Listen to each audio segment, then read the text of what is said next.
name's Mia Windle, and today I'll be interviewing Mia Windle. Hi, how are you? I'm good, thank you. We'll be discussing the music industry and how much it's changing and developing over the past few years. I hear you're learning about media at the moment. How much is it changing? How much has it changed? And how does the internet and social media influence younger people?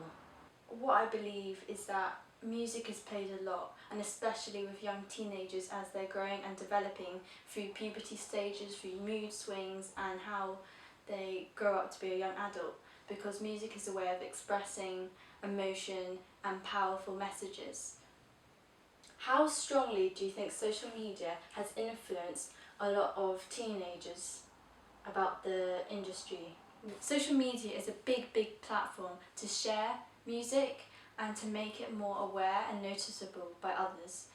Social media, you can share a song within seconds and get loads of likes on it, loads of people to view it. It's very quick and easy access, and for anyone. Do you think the most popular way of getting known by an artist is going by viral hits?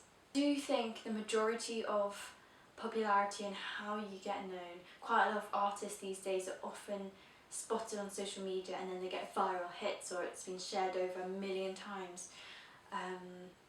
That's the main way I see most things like The Voice UK and things. They're popular because they're on TV, but nowadays they only get noticed if other people start noticing them. You know, it's kind of like a chain reaction between people and what sort of music they like. It's almost like they're targeting an audience. So I hear you have been to go visit your friend Ben and his influence in the music industry. Yeah, I went to go see my friend Ben, who's very into music, and he makes his own music from scratch, and he's got a little studio. I think we have some clips from that to show you.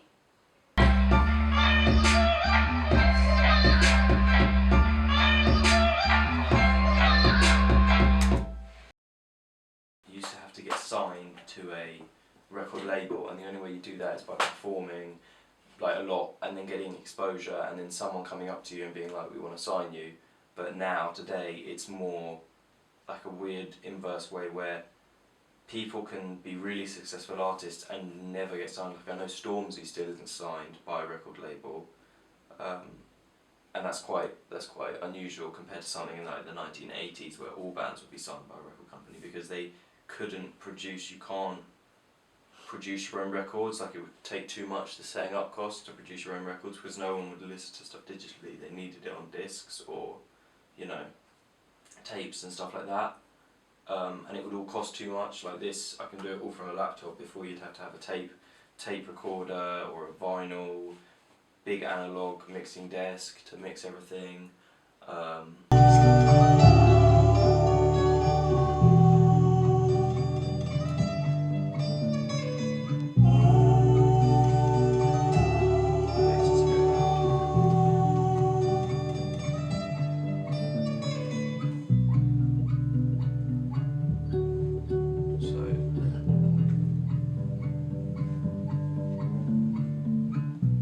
Right. Thank you very much, Mia. No, thank you for having me.